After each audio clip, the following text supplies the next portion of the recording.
tell them. We must tell them that true strength is not domination. It is not in the fist. It is in the protection and respect for our girls. Now, let me be honest. What is the use of having an A in mathematics when a girl cannot say a firm no to an adult who crosses the line? Our job as teachers, I'm still a teacher because once a teacher, always one. So our job is to produce not just educated citizens, but we need citizens that are safe and that are empowered.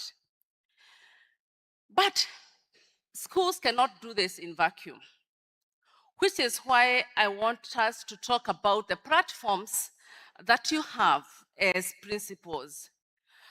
You normally hold parent-teachers meetings, the school barazas, prize giving days. I do remember the conversations that you used to have then were like, your child is talkative but bright. I just wish he could stop being too talkative. Maybe we need to improve the grade. Maybe you have a school balance, etc. But I want us to add a new non-negotiable agenda, and that is preventing gender-based violence. Use these forums to speak directly to the parents. Tell them to look for the warning signs. If a girl was very bubbly and suddenly this girl withdraws, or maybe a child who doesn't want to go home, or maybe a girl who comes home, or a child who comes home with some unexplained gifts coming from a good Samaritan, or a certain change in the use of the phone, some secrecy, etc., that is a red flag. Let's equip them with the knowledge and let's ask them the right questions. That is the message I want you to give to the parents. Let me be honest, some parents are actually perpetrators. Never forget this. I was dealing with a case that happened in Kericho where a father had impregnated his 3 daughters and was already defiling his 7-year-old daughter. These things are happening.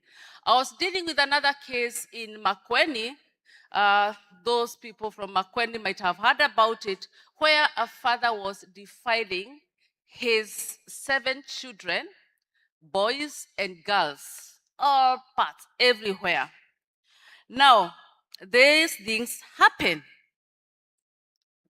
The available data indicates that intimate partners and family members account for these GBV cases. Now, let me tell you something that you need to tell the parents, that when you invite your male relatives, your cousins, your uncles, your brothers, your friends, without a second thought about who has unsupervised or unchecked access to your child, clearly you are handing over the key to the lion's den, and of course hoping for the best. We must tell parents, family, and lovingly that their home is their first line of defense. We must vet who enters that door, of course without being rude, because that is what is being responsible. Creating a safe home is not optional. It is our primary duty as parents. This message must go to the parents. I know when you discussed issues to do with the fires that we had and the indiscipline in our schools, you must have touched on the parenting or the kind of parenting that we have currently. And you must have told yourselves that parenting is not about providing food, providing shelter, providing fees. It goes beyond that. We must ensure that we have very, let me call it, a very positive communication in our homes. If a girl grows seeing the father hitting the mother or disrespecting the mother, that child will grow when she is withdrawn or he is withdrawn. If a girl grows seeing a father respecting the mother, that child is unlikely to entertain any form of disrespect. If a child grows, a boy for that matter, grows seeing the father using the fist as a form of communication with the mother, again, that child is likely to become violent. So we need to talk to our parents because they actually copy what we do as opposed, okay, much of what we do and not what we say. So what am I asking you? Please, principals, I'm asking you to train your PTA chairs. When you have meetings in your schools, please bring in some counselors. You can have child officers to come and speak to your parents during the prize giving days, etc. Teach them because they need to learn. Now, let me address the elephant in the room. This is an uncomfortable matter, and those who wear our uniform might sometimes betray the trust that we bestow on them. We have also seen in the recent past very disturbing reports about teachers preying on our students, exploiting them. Let me make this clear as I can be. There is no excuse for this, and there is no gray area. This is a fundamental betrayal of the trust that the parents and the society place in you, which is guaranteed under Article 53 of our Constitution and also the Sexual Offences Act. Teachers are meant to be protectors. They cannot be predators. And you principals are the gatekeepers. You have the power to vet, to screen, and to monitor and act decisively. I know sometimes the temptation of not trying to expose your institution, you want to sort out issues internally, but when you do this, you are losing a child. This is a tragedy. So, and clearly that is not leadership. You become a complicit. So let's speak out, let's protect our children. Let me say that His Excellency the President, realizing that the cases of gender-based violence and femicide had escalated, he appointed or he established a technical working group to look at the issues of gender-based violence, including femicide, and we are in the process of developing a comprehensive national strategy. But clearly, the government alone cannot solve this crisis. It requires whole of society approach, and it starts with you. I'm completing this. I'm just about to add. So what I'm urging you to do, one, I had hoped it was going to be projected. One is to integrate gender-based violence prevention, into your curriculum and school culture, not as one of assembly, but as ongoing education. Let's talk about it from time to time until it sinks into our children's heads and our parents. The more you practice to sing a certain song, the more it sings. Number two, let us use every PTA forum to educate our parents on positive parenting and the warning signs that I've talked about, and of course, the dangers of embracing unscreened relatives into our homes. Number 3, let us strengthen confidential, child-friendly reporting mechanisms so that students can speak without fear of judgment or reprisal.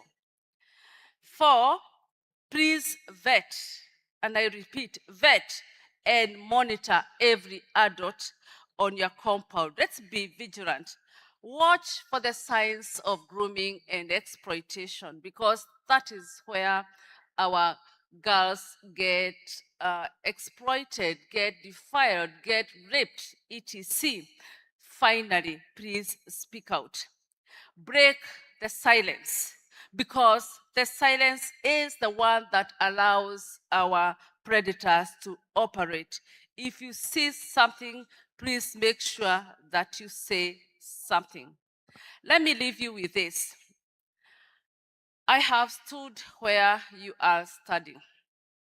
I have felt the pressure of exam targets. You want to excel, you want to perform the best. And there is a lot of pride in having a class that is graduating. But frankly speaking, the true measure of success is not the number of students that are going to join the university, but it is the number of students who are healthy, whole, self-aware, and knowing their worth. Every girl who leaves your school without the knowledge to recognize abuse, without the confidence to speak out, or without the self-worth to demand respect, this is a girl that we have failed. Please, let's not fail our girls. To the perpetrators now, your days are numbered. Sooner than later, you'll face the full force of the law. And to you, the protectors, the principals, the teachers, the counselors, the parents who do the hard work of raising accountable children, I say a big thank you. And I say, please do more. You are doing well, but there is always some room for improvement. Please do more. Be the sanctuary that these children badly need. Let us build a Kenya where our children can learn 3 L's. That is, they can learn, they can laugh, and they can lead without fear. May God bless you, may God bless our children, and may God bless Kenya.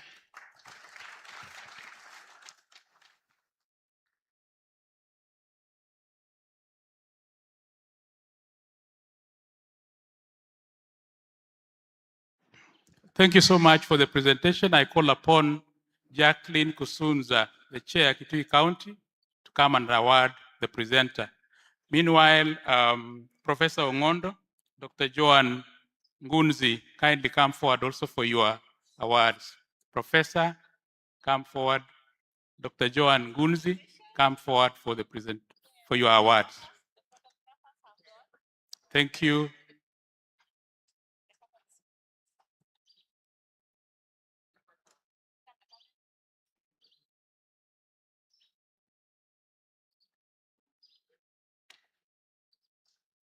And we clap for them as they receive the awards.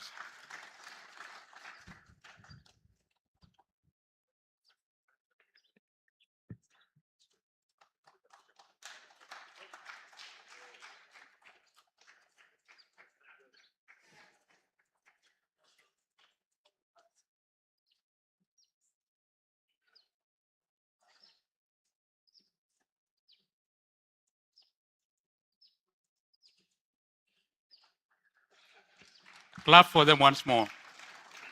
It's now my pleasant duty to welcome the National Chair, KESHA, Mr. Willy Mwangi Kuria, to carry on with the remaining session and ultimately lead the closing ceremony. Mr. Kuria, welcome. Thank you very much, MC. our Cabinet Secretary for Education, Honorable Julius Bigos Ogamba,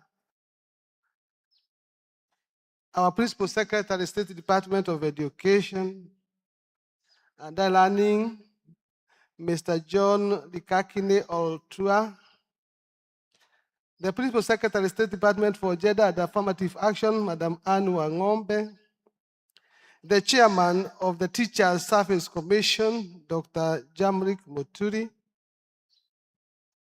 the Member of Parliament for Kibla, who is also in the Parliamentary Committee on Education, Honorable Olelo, all the presenters who have been here today, and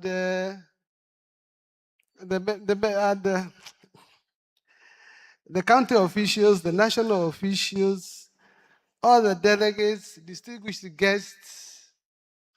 We are indeed very happy that you have been here and you have been able to present this morning. We really want you to appreciate. We are really pressed a bit of time because we can see this being the last day that maybe you want to go. But then I'm happy that you're able to give our time to our chief guest to be able to close the conference for us, who is also our minister.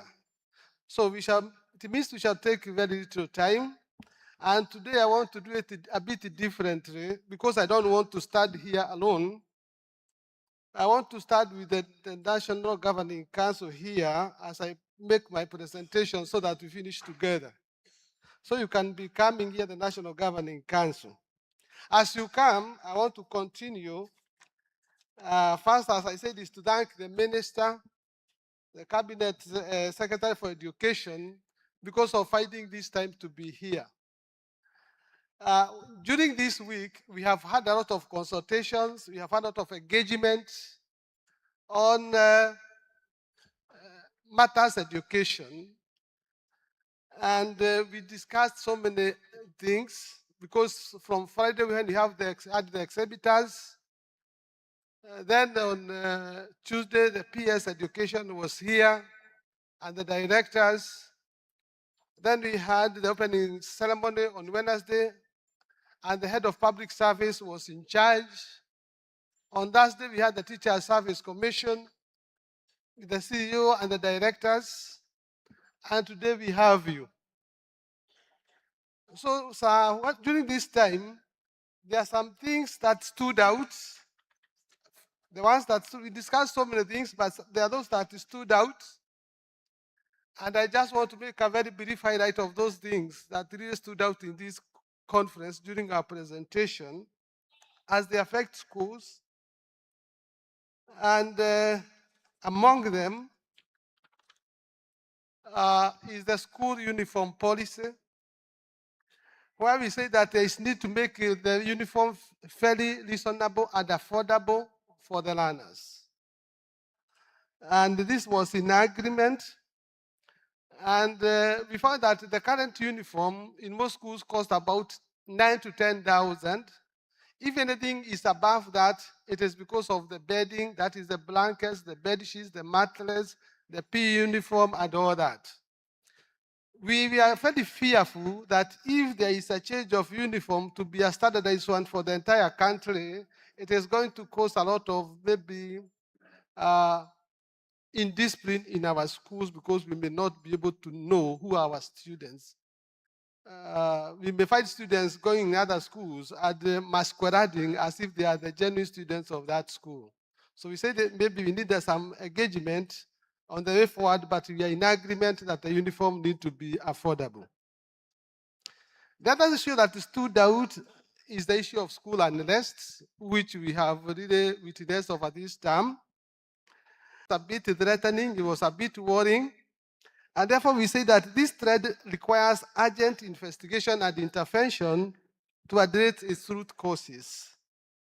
All the same, we say that we cannot get tired of guidance at the counseling, and therefore all the stakeholders needed to engage to know what is ailing our children.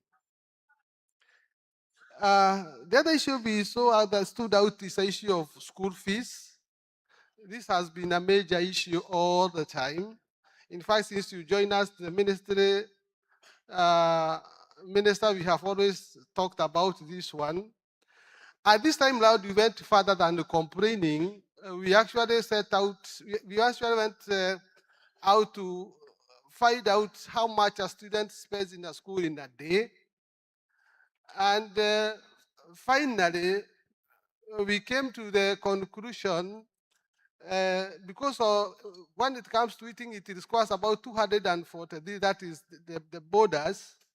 And then the other 40 heads would take the rest, and then it would be about 483. It all amounted to 110,000 per year for boarding students and 29,000 for day scholars. But this for boarding, it is without, this fees is without the issue of infrastructure development. And on the side of the borders, it is without lunch. So we say that we are going to hand you over the document so that you'll be able to see all the calculations and you go through it for further consultation. We have also given the same document even to the parliament. There was a member of parliament here. We have given it to the head of public service.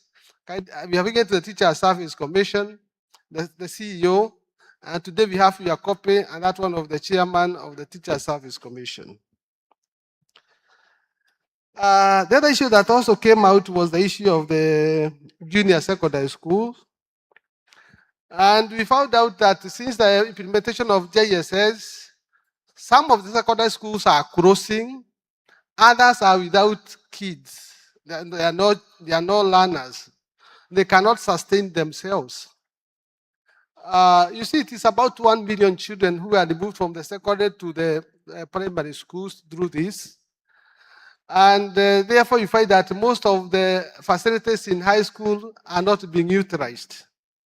And so we have the feeling that maybe some of these day schools can be allowed to admit the JSS. But we also found that it was necessary whether the JSS can be a standalone unit that can be either in the primary, in secondary, or as an independent unit. We say this is an issue that needs to be investigated and discussed. Otherwise, a good number of secondary schools have no runners. In my school, I have received teachers from secondary schools in Murang'a County that have closed after the JSS, and they are no students. The other issue we also that stood out is the issue of Kenya National Examination Council. And as teachers, from the way we have been interacting with the Kenya National Examination Council, we are thinking they have no money. We are thinking they are bankrupt because since we did the KCSE, we marked, we supervised, and everything else. Now we are about to start the other one next term. There has been no pay. This is an issue that is fairly sensitive in schools. In schools, this is a major issue. Hardly a day can pass before the NEC is discussed in our staff rooms. And because maybe it is not the problem of NEC, it is the problem maybe of funding. We have suggested now for the 10th time, is it possible for NEC to get its funds directly from the consolidated fund, so that they can be able to pay, to employ professionals, and to be able to check against examination cheating. Without the funds, they will not be able to do this job.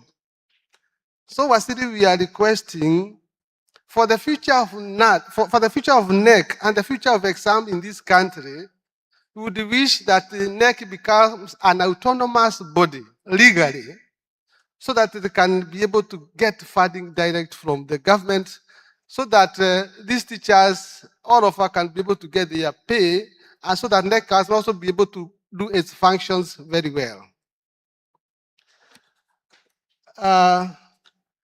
Finally, is the issue of the implementation of the grade 10. Of course, we have received the students grade 10 in high school. Some schools have very many. Others have very few.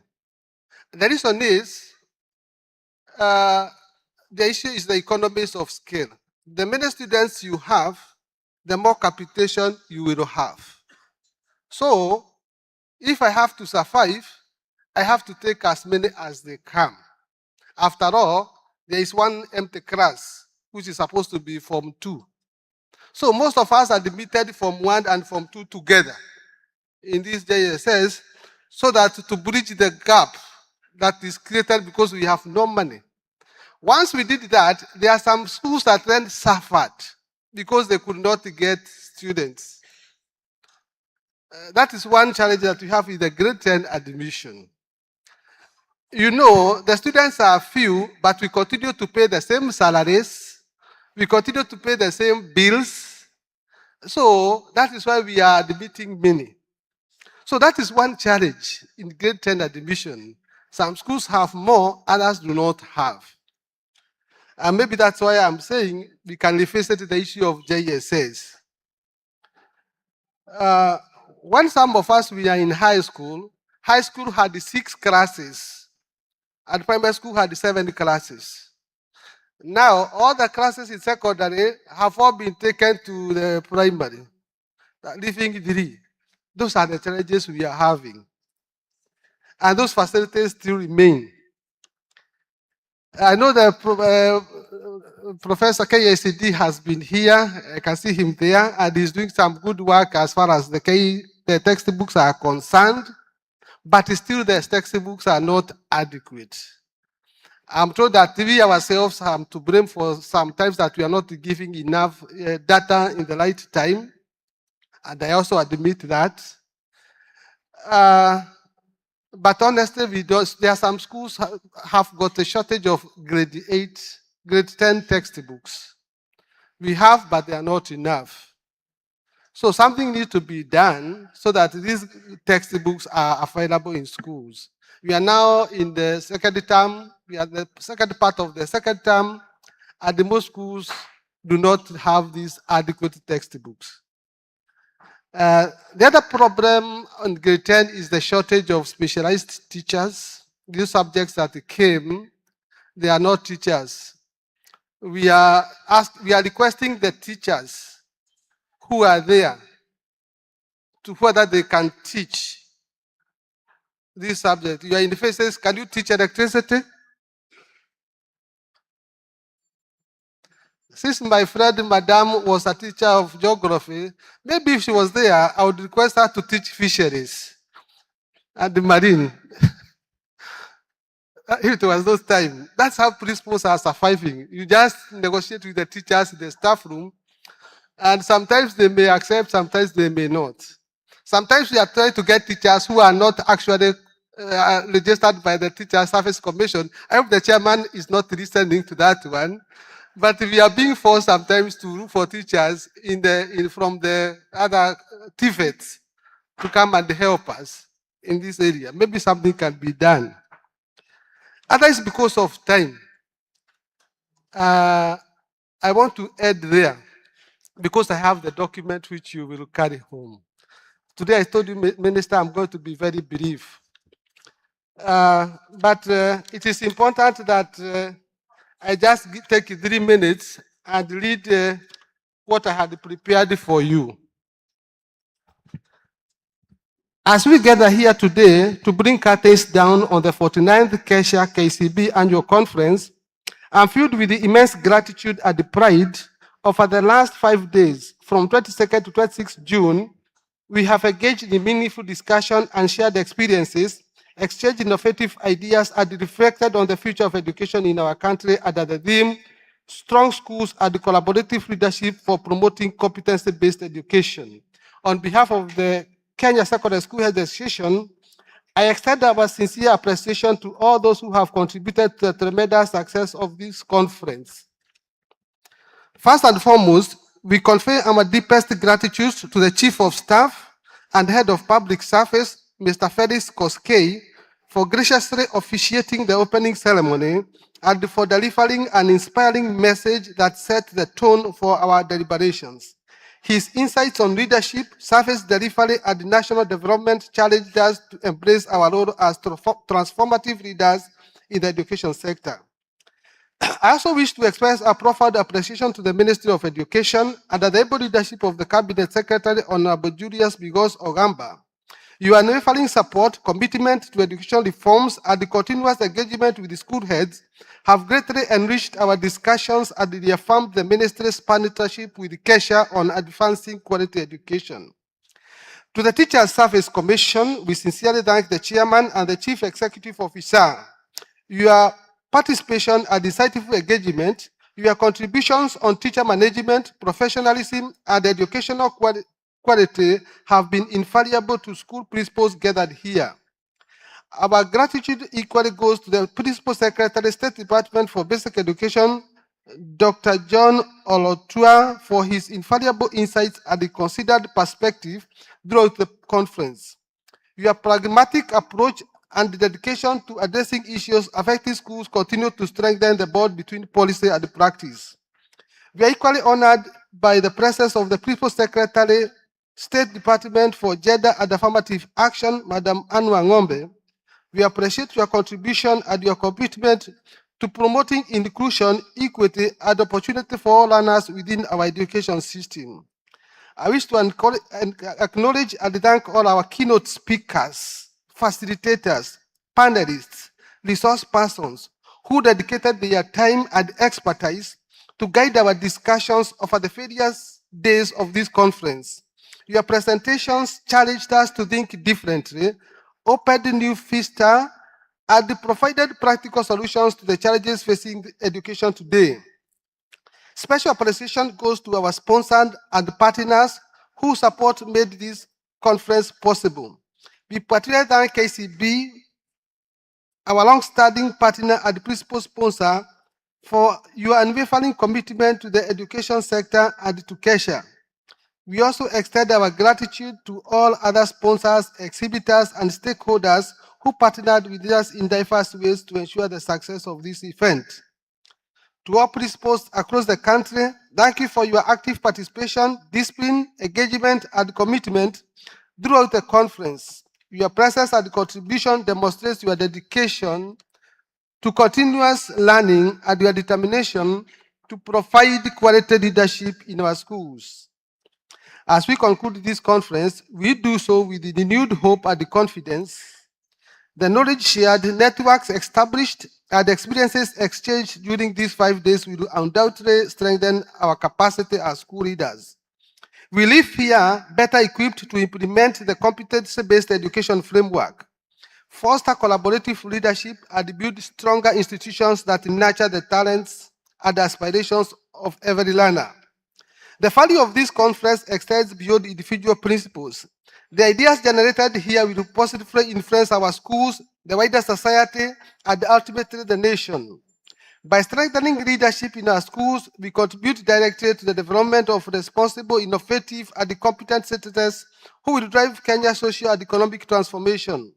As KESHA, we remain committed to working closely with the Ministry of Education, Teachers Service Commission, partners in education, parents, and all stakeholders to ensure the successful realization of our shared educational goals.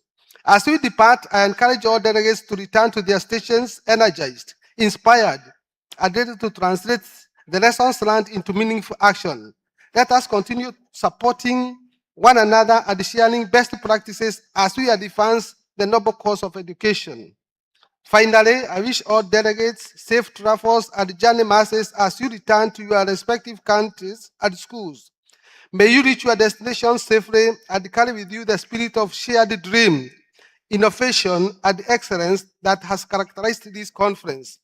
Thank you for your participation, your commitment, and your belief in the transformative power of education. Thank you very much. Before I invite the Chairman, Teacher Service Commission, I have some members of the NGC. These are the organizers of this conference. and they are the ones who elected me. So if I don't let them, I have to let the minister to know them, because if I don't introduce them, I'm not sure that I'll be coming back in the next elections. So I want the mic. I just have the 8 regional officials here kindly. The 8 of you, you are the ones who introduced by raising up their hands. Just idea, you come one by one. So we have 8 regional chairmen in every region, and each region has a number of counties. So I want the regional chair to introduce themselves, and also they tell the chairman maybe to step forward as they talk, so as they introduce them, and maybe the delegates that the county that region can raise their hand. I can see let us start with the chairman Northeastern. He's also our we say our bishop, but in Islam is sheikh. He's also a sheikh. Karibu sana. Assalamu alaikum wa rahmatullahi wa barakatuh. Our CS, our PS, all distinguished guests. I am Mohammed Dubat, Chairman, Northeastern Region, Principal, Garissa High School. So with me, I have the other two chairpersons, who is Ismail. Ismail is the Chairman, Wajir County, and he is the principal Elais Secondary School, Mixed Secondary School. Where is Hussein? Hussein, the chairman Mandera, is not with me now. Now let me ask, he was chairing a session, in fact, just briefly. Let me ask our delegates from Northeastern Kenya, please, stand up, please. Northeastern Kenya, please. I know it's time for prayers, I know. Yesterday it was the same. I don't know, this meeting comes at wrong times. You know, today is Friday. The ones who are there, please stand up. Wave to the crowd, please. Thank you very much. Coast is here. Thank you, Bwana Chairman. Our CS, our PS, distinguished guests, good afternoon. Kwa majina naitwa Ramadhani Ali Mwakanga, Chairman KESHA Coast Region, na niko na wenzangu hapa, Bwana Mwafungo Rogers, Chair Kwale County, Bwana Makeo Evans, Chair Tana River County, Bwana Nene, Chair Lamu County, Bwana Anderson Munga, Chair Kilifi County, and Bwana Severin Tole, Chair Taita Taveta. Asanteni sana.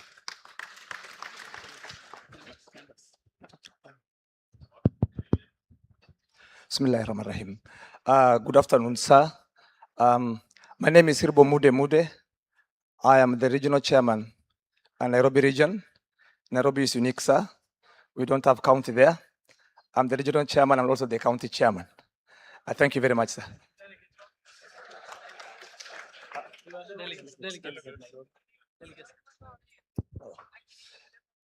The delegates from Nairobi, please be upstanding from wherever you are.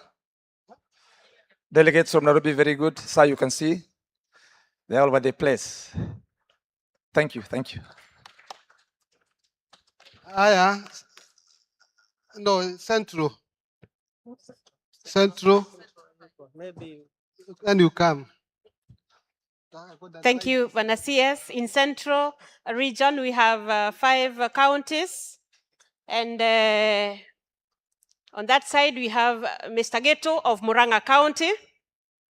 Then we have Mr. Paul of Nyandarua County, Mr. Alex of Kiambu County, and I'm Joyce Waruru of Kirinyaga County. Our regional chair is Mr. Mike from Nyeri County. Thank you, Bwana Waziri. Thank you very much. Eastern. Thank you, Waziri, and all who are gathered here.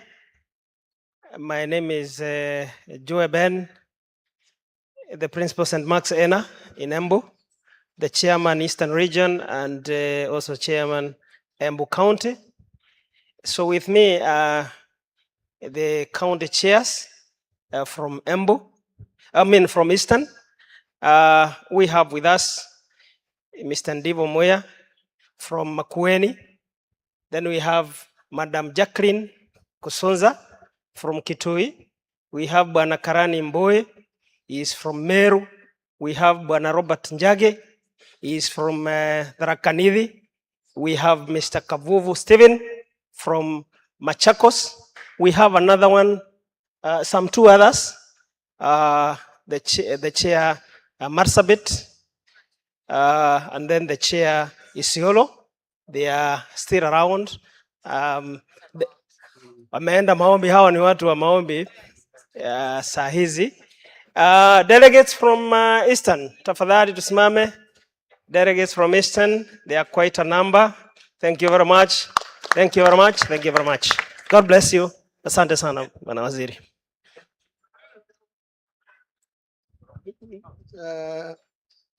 Okay, lift Tifade. It's your time. Is everybody? Yeah. Thank you so much, our chief guest, our CS, our PS, all protocol observed.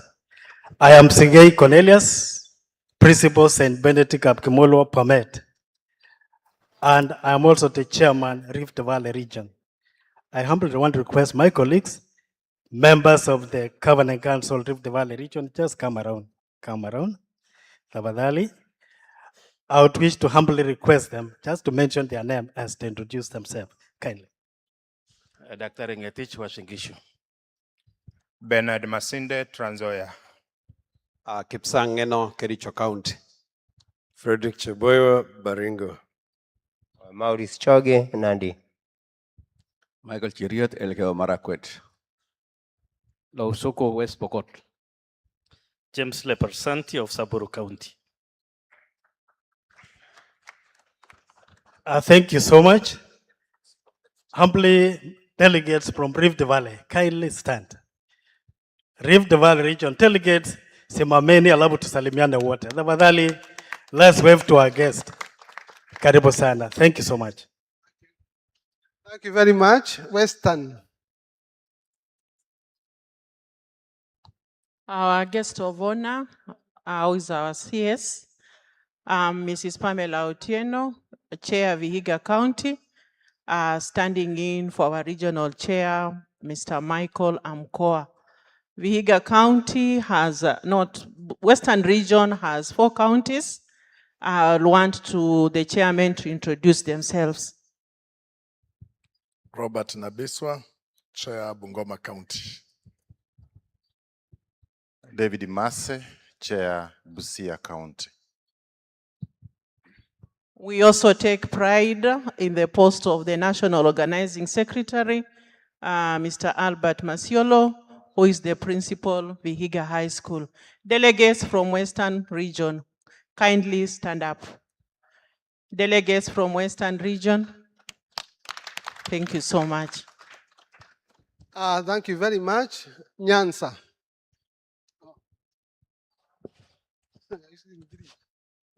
Thank you, Chair.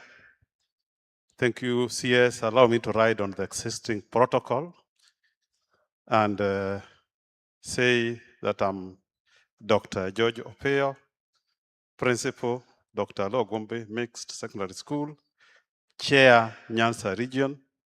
Nyanza has got 6 counties represented by Chair Siaya, Mr. Victor Makanda,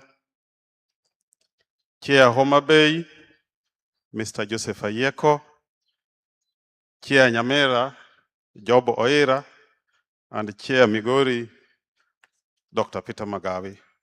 Chair Kisi is doing some other duties for KESHA. She was just around here the other time. Delegates from Nyanza, may I request you to stand up and wave to our CS. Thank you. You are still very many in the hall. Thank you so much. Thank you. We also have our national treasurer as a delegate from Nyanza. Thank you. Thank you. Now I wanted the 8 national officials to step forward. 8 national officials. Come here. On this side. On this side. Pitani kabisa. So these are the national officials. Soga kabisa. Okay. And these are my chief advisors. This is a kitchen cabinet. It's this one now. So I want them to introduce themselves from that far edge.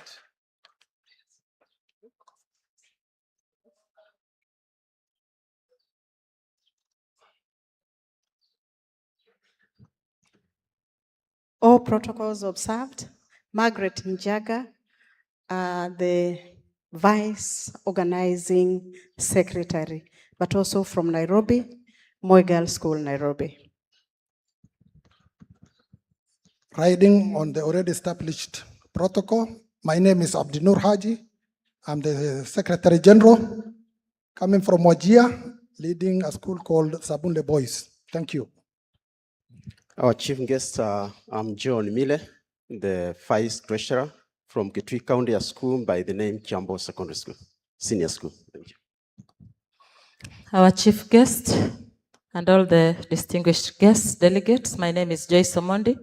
I'm the KESHA National Treasurer and Principal Bishop Okoth Girls in Siaya County. Our chief guests, our PS, and all other invited guests. I'm Mana Hamisi Omar, Chief Principal Mamangina Girls, and Vice Secretary, KESHA National Office. Thank you. Our chief guests and the other distinguished guests, delegates, my name is Masiolo Albert, a principal Vihiga High School, and the National Organizing Secretary. Chief guest, all protocols observed. Cheriot Elias, National Vice Chair, Principal Dagoretti, Nairobi County. Thank you very much. As they sit down, I must say, Waziri, I try to remember one of our own, Mwalimu Harrison Kombe, the MP from Bangalini, when I was here. Kindly just stand and wave to the crowd. He's also a teacher. Now we have 2 teachers seated here together. They are one the principal secretary and the member of parliament from Bangalini. Even the member for Kibula is also a teacher. I think we are rich. Thank you very much. Take your seats. Thank you. Clap for them as they take their seats. And now, without taking much time, I want to take this time to invite the Chairman Teacher Service Commission, Dr. Jamrik Muturi, who will then invite the PS as we commence the closing ceremony. Karibu sana, Chairman. Tupigie Chairman makofi yake tafadhali. Thank you, Chair, for the good work that you have done with your team. Our CS, Honorable Julius Migos Ogamba, who is the Cabinet Secretary for Education. Our PS, State Department of Early Learning and Basic Education, John Rotua. Our PS Gender, Anne Wangombe, Member of Parliament for Kipra, and the commissioners in the National Lands Commission, the CEO of KICD, all distinguished guests who are here, colleague teachers, ladies and gentlemen, good afternoon. You know, it's so exciting to learn that quite a number of senior government officials today, manning and leading this country, they have a TSC number. Let's clap for ourselves as teachers. In fact, all what I need to know from the principal, Morang High School, is how did the teacher exit?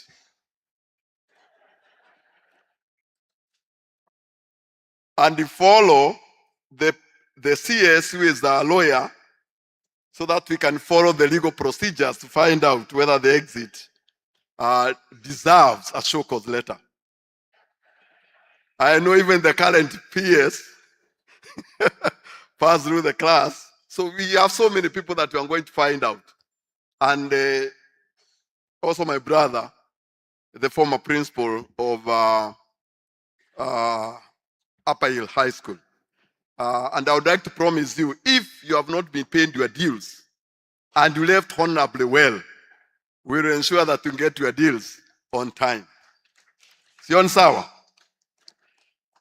Ladies and gentlemen, I'm truly humbled to be here today during the closing ceremony of this year's annual general conference of senior school principals with the theme Strong Schools and Collaborative Leadership for Promoting Competence-Based Education. This theme is a clarion call to each one of us gathered here this afternoon to the demands of transforming education landscape and to anchor our schools as true centers of excellence. I commend the KESHA, led by the chair, Mr. Kulia, with this entire team to enhancing education leadership, improving learning outcomes across the country. Pana CS, as our sector head, I can say without fear of contradiction, the way these great men and women, the principals, admitted grade 10, they have been able to work with them. They have exceeded expectations as far as assessment is concerned. Because the challenges have been there. But instead of them dwelling on lamentations, as the chair has said, they have been able to strategically utilize the available resources to ensure that learning and teaching is taking place uninterrupted.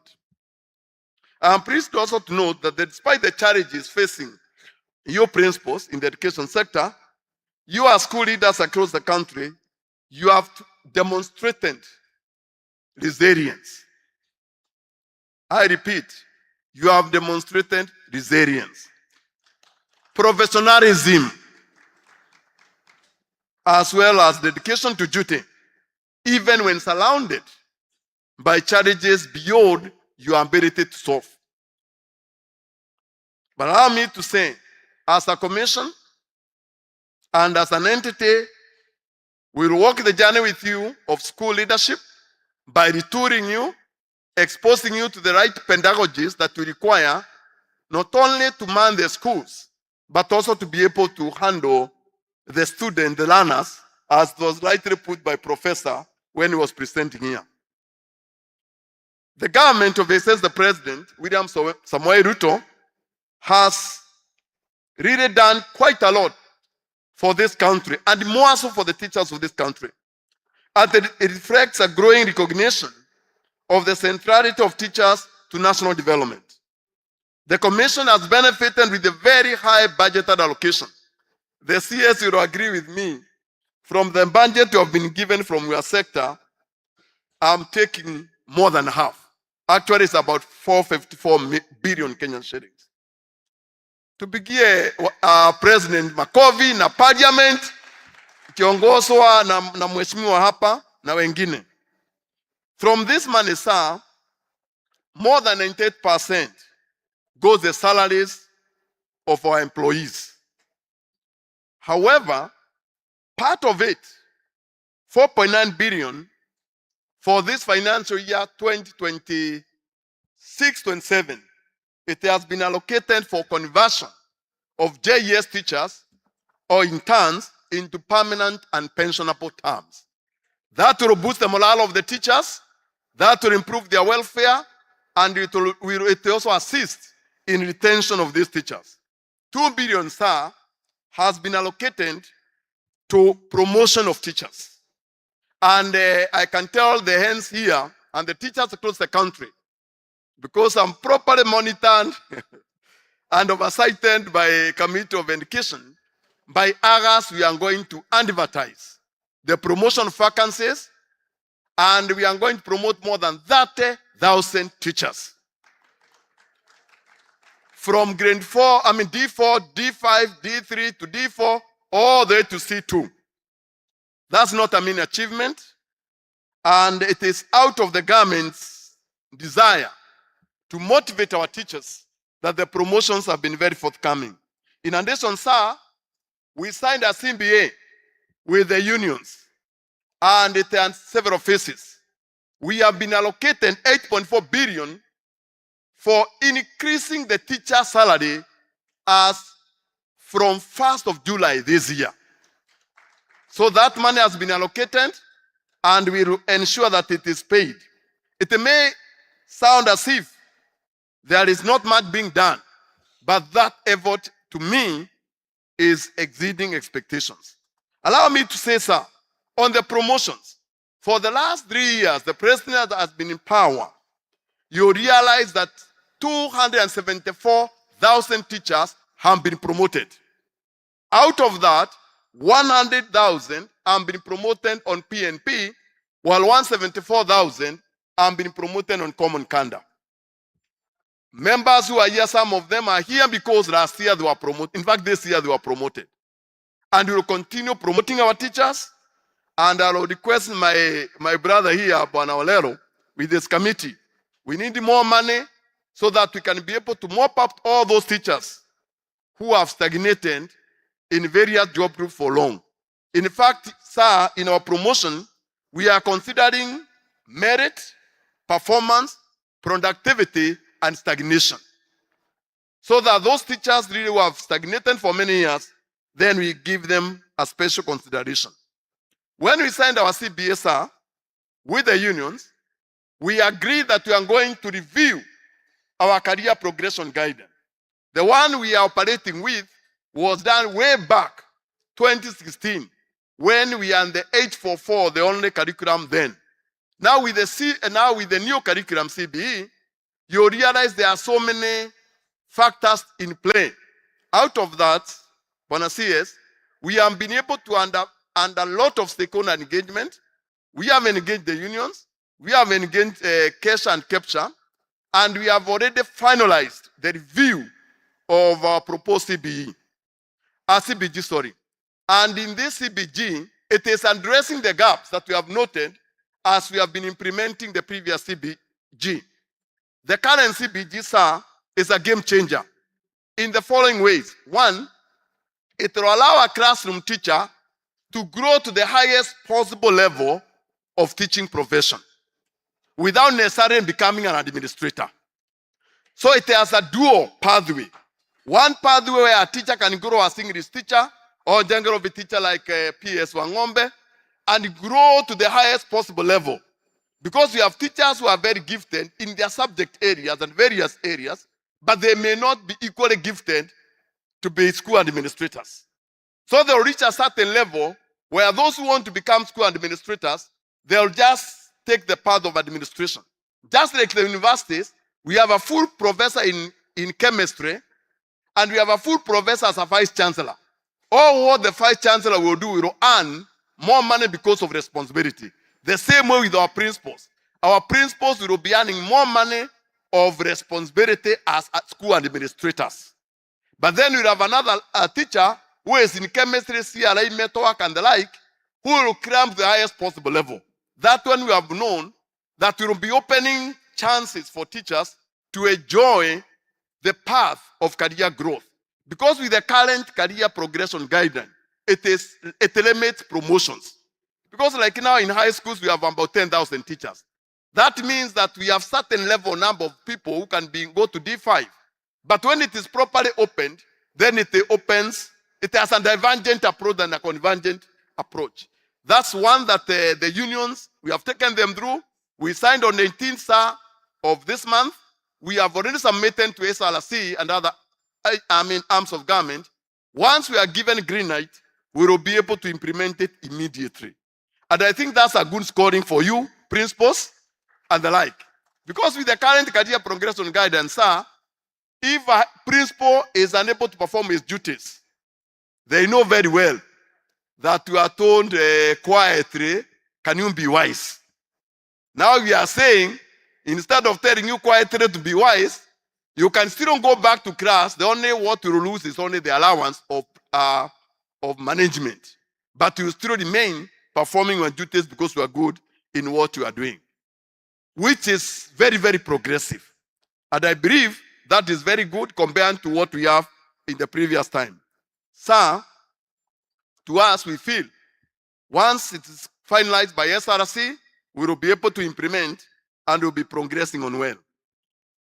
Allow me, sir, to just make a few statements, 2 or 3, regarding the school unrest. Ladies and gentlemen, as we celebrate our achievement, we must also recognize the emerging challenges that our schools face. One significant concern is the growing complexity of managing learners in a rapidly changing social environment. Incidents of discipline, unrest, and school strikes pose serious threats to our learning institutions and compromise the safety of both learners and staff. These incidents do not merely destroy infrastructure, they destroy years of sacrifice by families, communities, and the government. They interrupt the education journey of innocent learners. The Commission holds the view firmly and without equivocation that school strikes are preventable, and the first line to prevent is you, the principal. How? Research and institutional experience show that strikes rarely erupt without a warning. They are usually presented by simmering grievances, real or perceived, and they touch on the following issues.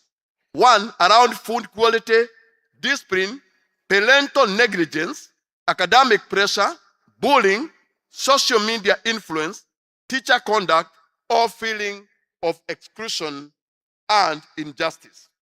Those principals who are attuned to the pulse of the school, who walk to the dining or and sleeping areas, who is accessible to parents, to prefects and regular students, and also teachers, who resolves grievances swiftly and fairly, those principals will rarely experience bans and discipline.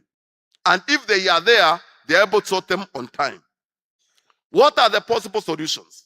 In my view, as a former principal, a former deputy, a former teacher, the following. 1, let us we build robust grievance redress mechanism within our school, including functional suggestion boxes, open door policies, regular students forums, principal forums, what they call kamukonjis, for students to air their grievances without fear of victimization.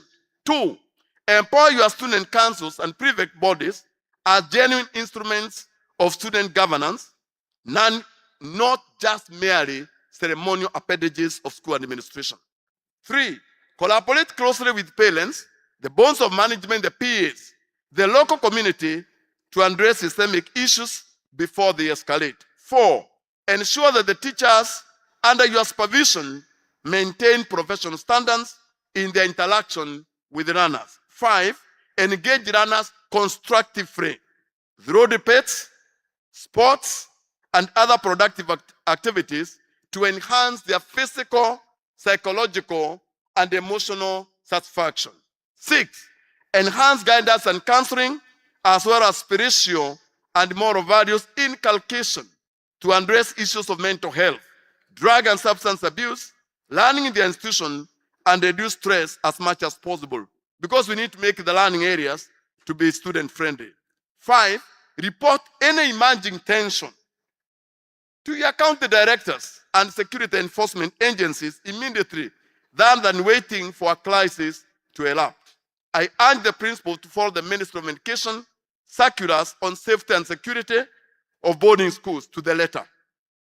Principals of boarding schools, that document is very clear. It says that every principal and a deputy must reside within the school compound so that you can address emerging issues in case they arise. The Commission, on its part, want to assure Mr. Chairman, we will continue to support disciplinary measures against runners who destroy property while ensuring that institutional environments are conducive for learning. We remind principals that the safety of learners, the staff, and property is a core part of your institutional leadership responsibility, and we will support you with the guidance, training, and any other necessary action, and we will make very elaborate decisions when they do come to if and only if you are being victimized for nothing.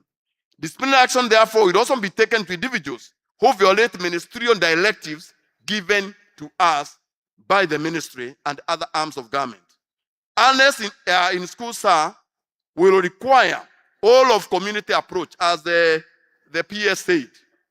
All of community approach. It is not about the principals. It's not about the ministry. It's not about quality assurance officers. It is about the whole nation.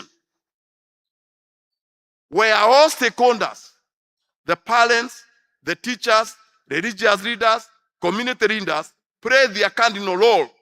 As the African proverb says, it takes a village to bring up a child. And therefore, we have a responsibility as a nation to ensure we come together instead of blame shifting and passing many other things.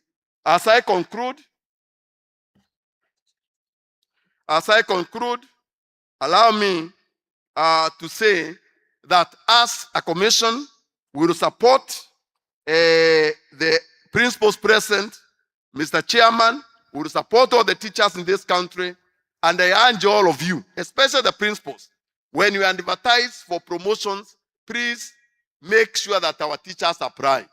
Sometimes, I don't know why, you find we advertise and some vacancies, they are not filled, we have to re-advertise again. That time, Mheshimiwa hapa amesunguka kila pahali akitafuta pesa. Waziri amesunguka hata kwa cabinet. So once we advertise, sir, please ensure that our teachers apply. As I conclude, I will say this.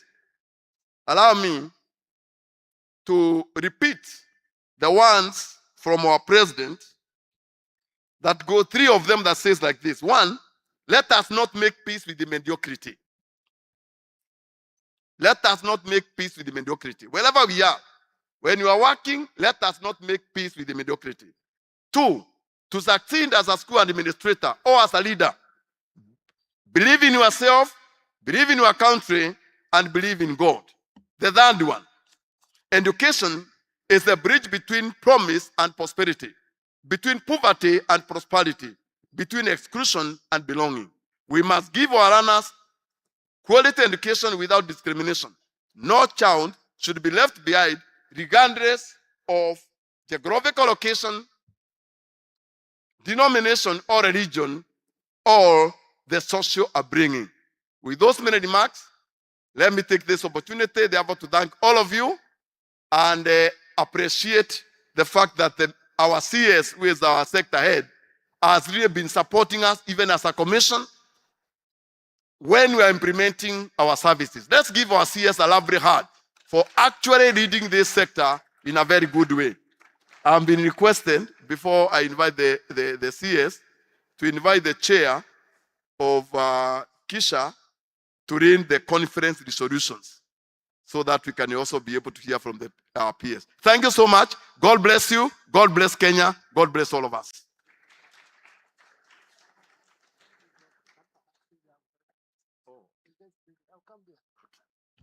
The secretary, kindly.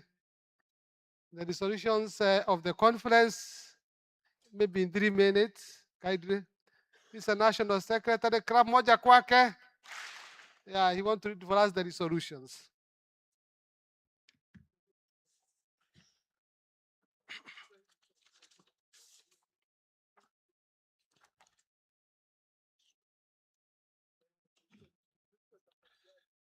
Bismillah.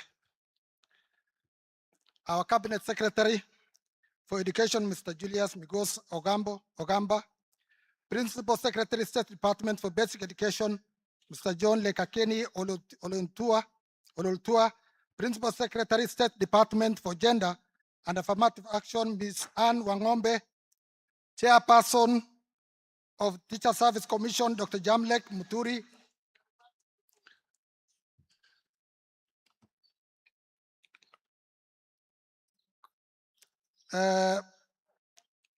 Honorable Peter Orero, representing Committee in Education,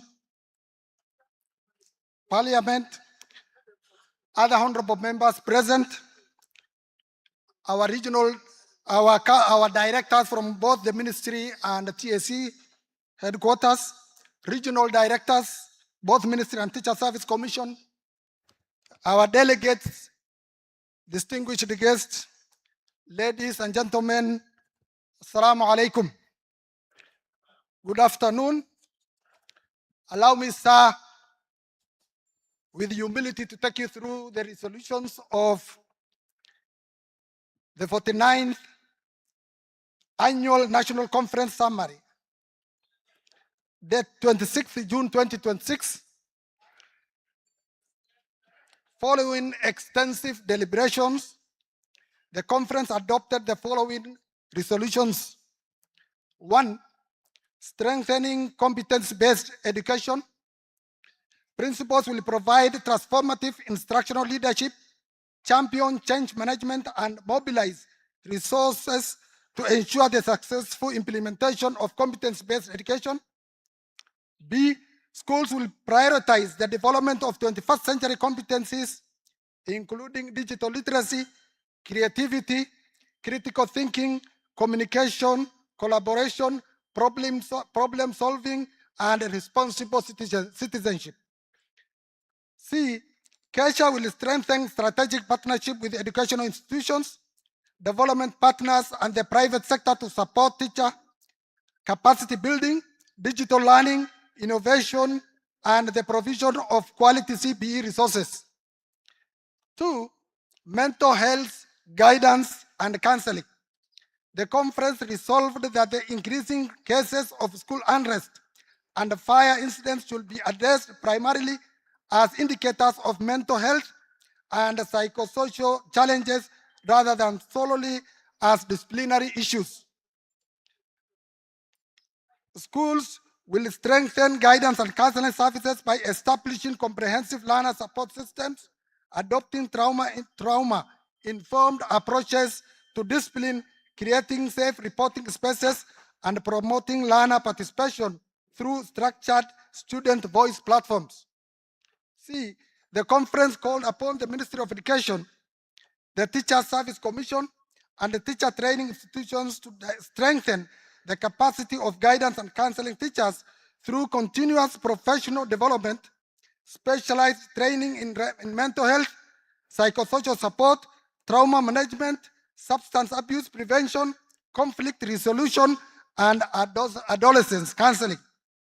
KESHA will advocate for the deployment of qualified counselors and psychologists in schools, improved counselor to learner ratios, and dedicated budgetary allocation for mental health, nutrition, and WASH programs. Principals committed to implementing immediate school-based interventions, including counseling audits, identification of at-risk learners across the profession. Education financing. A. The conference resolved to petition the government to urgently review the current student unit cost to reflect prevailing inflationary pressures and the actual cost of delivering quality education. B. Co-curriculum activities should be funded as a separate budget line to reduce pressure on school operational funds. C. Schools will continue adopting sustainable financial management practices while advocating for equitable education financing and reforms to enhance fairness in national assessments. 5. School safety and learner welfare. Schools will fully comply with the National Transport and Safety Authority, that is NTSA, regulations governing school transport, including vehicle inspection, licensing, load limits, and strict driver vetting under the Watoto Wafike Salama initiative. 2B, principals will address convention in boarding facilities and improve living life. 7, teachers' welfare and capacity building. A, schools will continue collaborating with the Teacher Service Commission, teacher unions, and institutions such as Semastea to support teachers during the transition to competence-based education. B, teachers will be encouraged to participate in continuous professional development programs to enhance curriculum delivery, assessment practices, digital competencies, and learner-centered pedagogies. 8, financial and social welfare. Principals will encourage staff participation in appropriate financial wellness programs, including affordable savings, credit, mortgage facilities, and comprehensive medical and welfare schemes. B, schools will strengthen communication and collaboration with the parents and boards of management to improve governance, accountability, and learner outcomes. 9, strategic partnerships.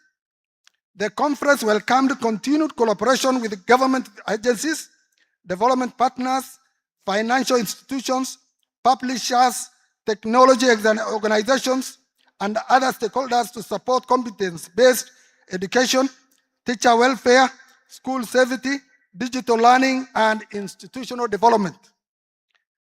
Point 10, teacher professional standards, recruitment, and capacity development. Principals shall ensure full compliance with the legal notice number 50, which prescribes the diploma in education as the minimum entry qualification for the teaching profession. Schools will support teachers who currently have one teaching subject to enroll in the newly established subject matter enhancement pathway to enable them to acquire a second teaching subject and meet evolving curriculum requirements. The conference urged the Teacher Service Commission to continue ensuring equitable deployment and staffing of teachers across all schools in accordance with established staffing norms and guidelines, especially on the new learning areas to support effective implementation of competence-based education. Principals shall ensure that all teachers comply with the teacher professional development, that is TPD programs, as prescribed by the Teacher Service Commission, recognizing continuous professional development as essential for maintaining teacher registration, enhancing instructional quality, and improving learner outcomes. Overall resolution. The conference reaffirmed its commitment to building strong, safe, inclusive, and well-governed schools through collaborative leadership, effective implementation of competence-based education, strengthened guidance and counseling services, enhanced teacher and learner welfare, prudent resource management, ethical leadership, and sustained partnership with the government and other stakeholders in advancing quality education for all learners in Kenya. Mr. Chairman, I submit the resolutions of the 49th Annual Conference, and I want the chair to submit the following documents to the following important guests.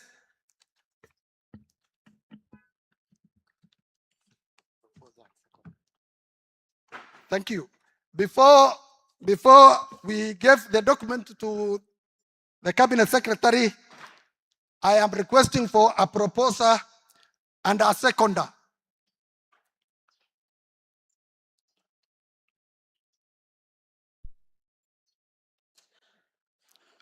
Mohammed Dubat, the Regional Chair, Northeastern, seconded by,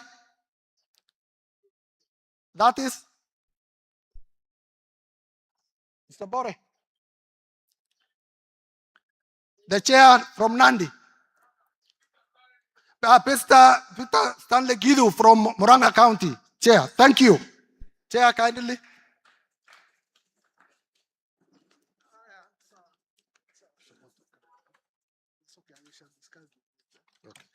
Thank you. Thank you, Chair. Thank you very much. Moja kwa secretary. Asante sana. Chair. Thank you, Bwana CS. We'll take those resolutions once given to us. For us as a commission, once we are given, those that may require tweaking of our policies, we'll do that. Those that have financial implications, we'll consult the treasury and all those things so that we can address them. When I was there with the chair, Bwana CS, he asked about what have you done to the shortage of teachers. I would like to report that we have already reviewed the registration requirement for somebody who is a teacher. I know you have been emphasizing on 2 subjects for graduates and the like. It is already in Parliament, awaiting the last bit. But the content is simple, that we'll also be able to register those people who have done one subject. For example, you have done metalwork, you have done woodwork, you have done electricity. So long as you have gone to the Kenya School of TVETA and you have acquired the postgraduate diploma in pedagogy, then we can be able to register you. So, and that will sort out the problem we have with the challenges we have in subjects like music, like and others in the various learning areas. So that's what we have done. Because we also know Tensa, like Montessori, it's being taught in all our schools, but then those teachers are not registered.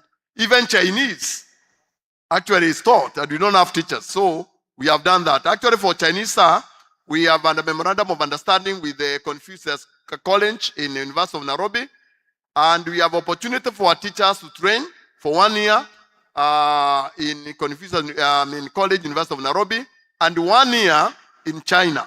And those teachers who are going to apply, we will give them full pay.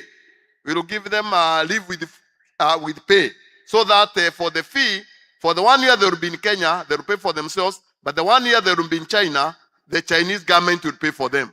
So those are opportunities that our teachers would like you to grab and run with them. Thank you so much. It's now my humble pleasure to invite my brother, my senior, the PS, John, to address us. Tumkaribishe tafadhali na makofi ya KANU. 1, 2, 3, funga, fungua. Thank you. Thank you. Thank you. Thank you very much, Daktari. I can see Daktari is a stall KANU. He's a stall KANU member. That's why he still remembers KANU.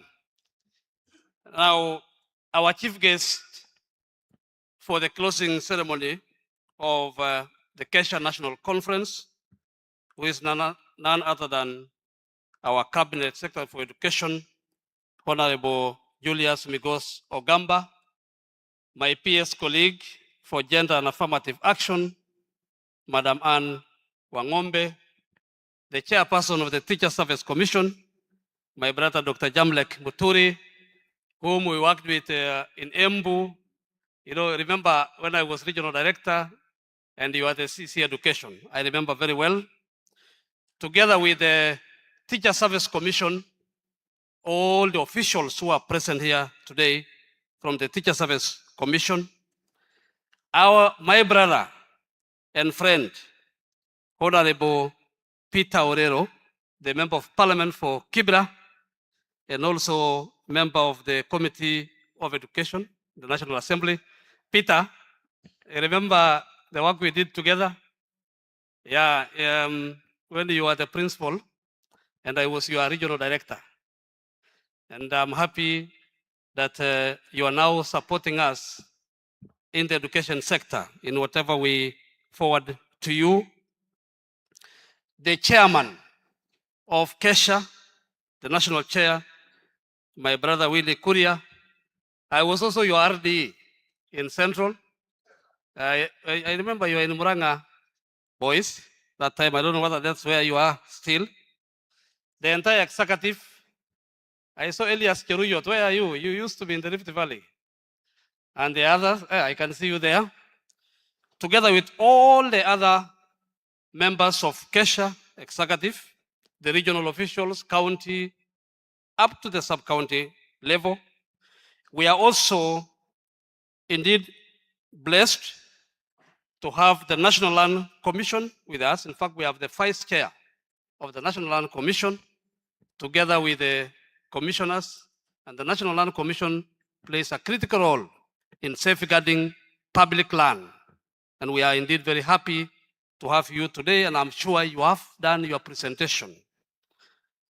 The Ministry of Education, Teacher Service Commission officials, right from the headquarters, and probably I'll just request you to stand and wave.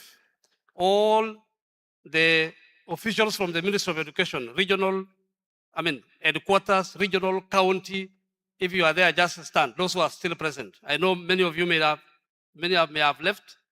Just wave in the interest of time.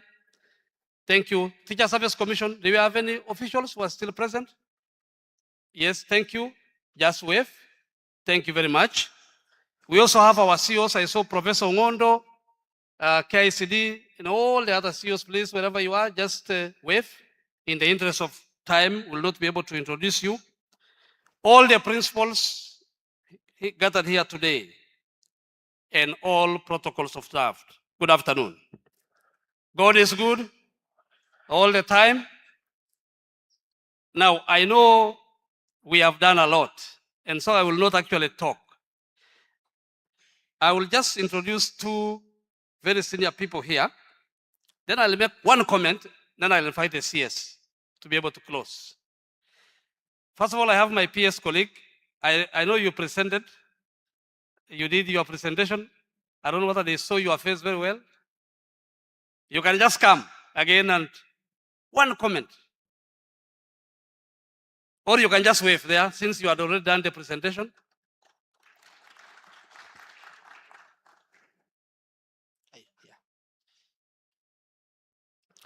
And we also have the MP Magarini, Mwalimu Harrison Kombe. Where are you?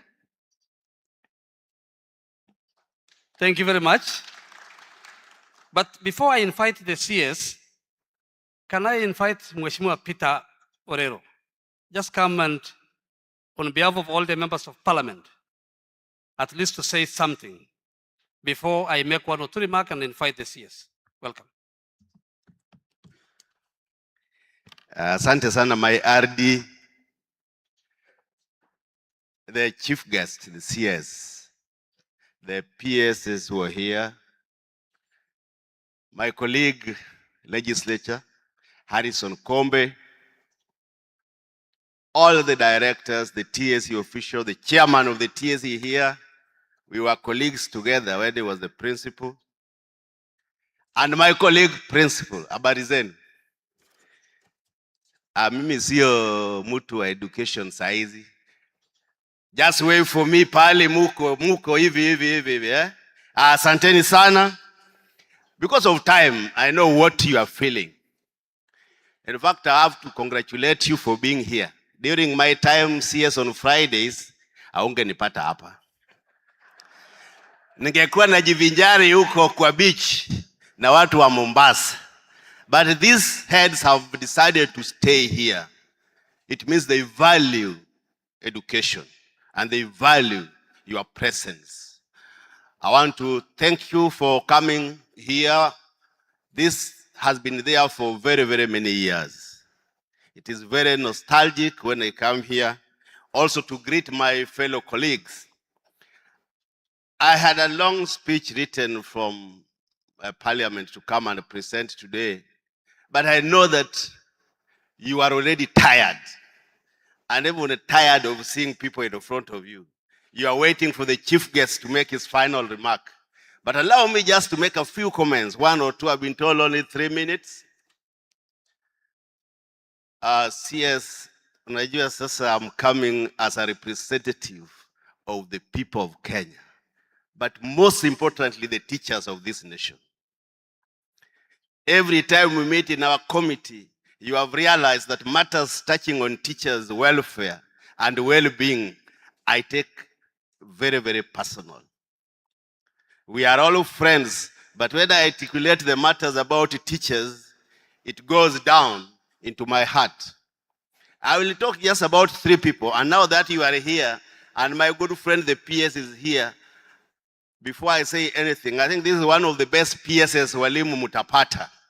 Simpatie makofi kidogo. Because he has been there at all levels. We will work with him very, very closely. And I also want to say all the budgetary recommendation, the BPS that was brought to our committee by the TSC, we approved the monies that they asked. And finally, the CS, they also made progress and no money was removed. Over 784 billion Kenya shillings went to the Ministry of Education. I remember capitation for primary 7 million, for junior secondary 30 million, senior secondary 54 billion. They are billions, not millions. They were all approved, and we hope that you will do your part.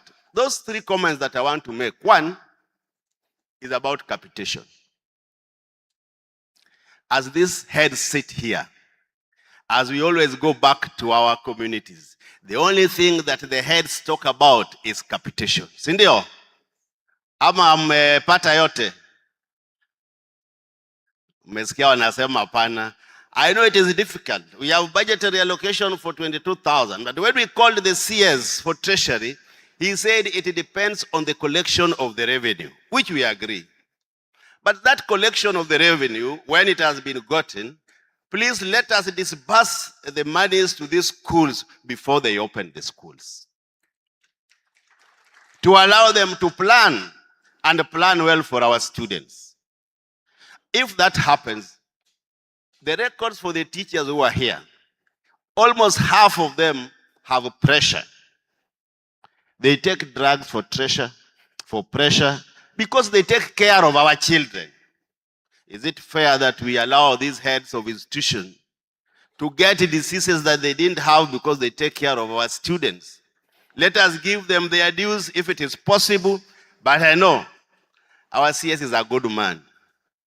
Now when he gets another good man in the form of a PS, they will deliver this to the teachers. Secondly, I will talk about the NEC. I know the chairman of heads have talked about it.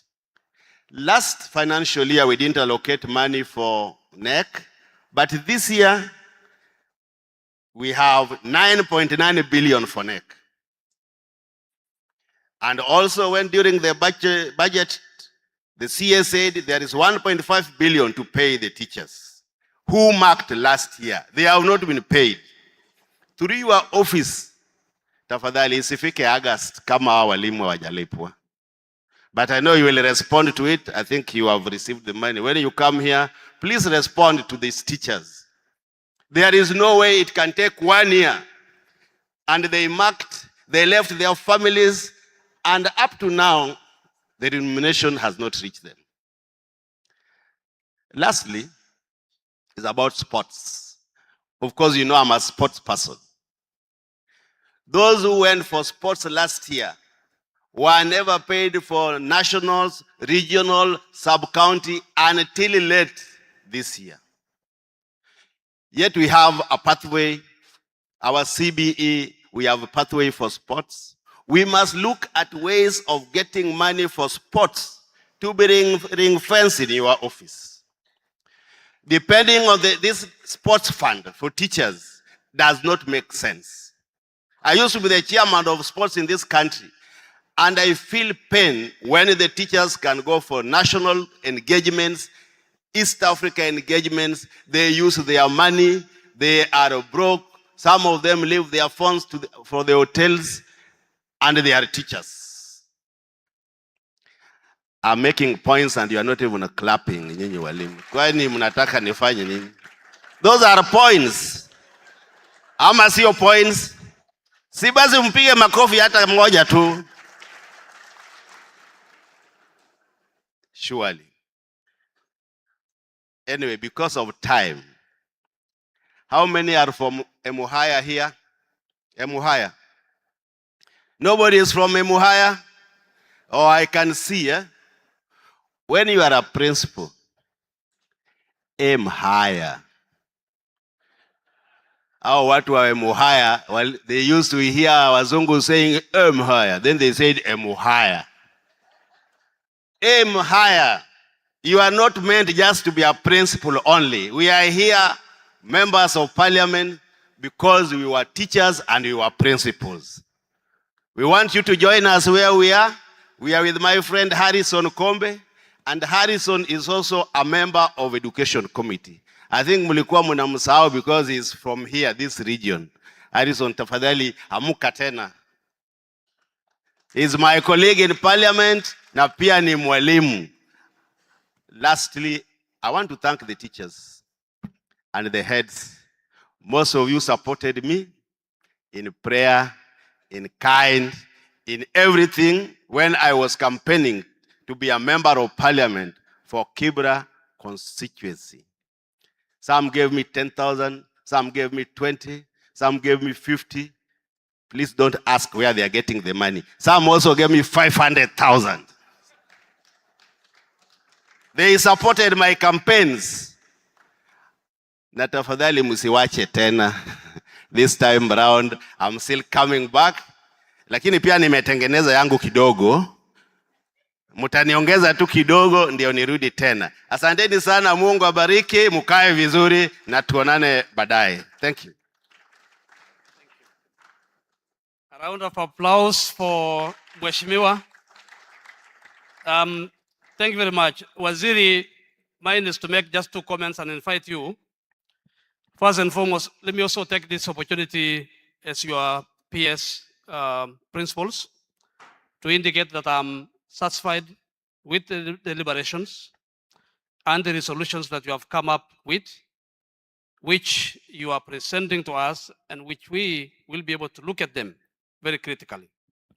Secondly, these conferences are very critical and we take it seriously when we deliberate on very important issues. Lastly, I spoke to you during my time, during the PS session, and therefore I don't want to repeat what I said. But I will just want to make one very general comment that all the issues that we discussed, touching on examinations, management, touching on school management, touching on sports and co-curricula, touching on discipline of students, touching on the general transformation of education system, including the competency-based curriculum, and all other that we have discussed, I would like to call upon each and every one of us to be very, very keen in the implementation part of it, because that's what is most critical. And finally, I also want to communicate that the PSC migration has communicated that they'll be doing registration of students for national identity cards from the month of July, and therefore requesting the principals and the schools to be very keen and collaborate during that registration period. All the other issues that you have mentioned in relation to the management of exams, my cabinet secretary in a short while will be able to communicate 1 or 2 things in relation to that. But Teacher Service Commission, led by the chair and the CEO and the team. Let me also comment you, I just came from tourism. I was there and my work was to bring as many tourists as possible until I was given the name tourist attraction. But when I came, I also realized what the Teacher Service Commission has been doing, particularly with your support, Honorable Minister, and the support of His Excellency the President, particularly in the reforms that you have carried out in teacher recruitment, teacher promotion, teacher capacity building, and we stand with you, and we will give whatever support that is required to be given. So that I don't continue talking, because once a teacher, always a teacher, and there is a temptation of continuing, I want to request all of us to be upstanding as you have, and then you just stretch before the minister comes. Just stretch, stretch, stretch, stretch, stretch, and then we do a round of applause. Inyeshe kabisa. Just go on until the CS arrives. Continue until he arrives. Continue. Continue.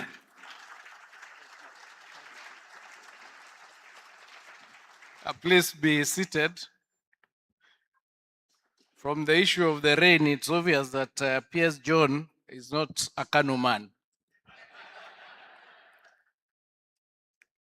And we know who the Kanu person is here. So my principal secretary, State Department for Basic Education, John Olutua. PS Gender, Madam Anne Wangombe. Honorable members of parliament here present, led by Peter Orero and Harrison Kombe from Magarini. Now I know why, John, no, Peter, you make so much noise when I come to parliament on this issue of teachers. It is obvious that they are your main support base. It normally puts me under so much pressure on issues that even him knows that members of parliament are supposed to do, including the fact that last year there was no allocation of money for NEC, for exams, until I had to come and pursue through supplementary to get the resources. But we've now been given those resources, and I'm going to tell you about them just now. The chair of TSC and all the TSC team that is here, the chair of KESHA, Willie Kuria, a very good man who has really supported us. And I want at this stage, even before I speak, to thank you and your whole team and all the principals because of what you are doing. You are a team that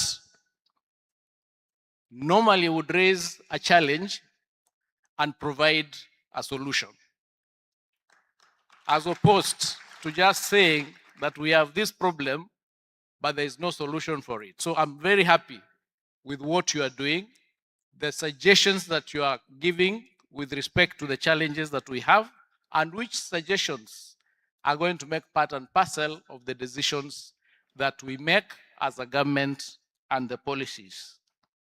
So thank you very, very much for that good job that you do.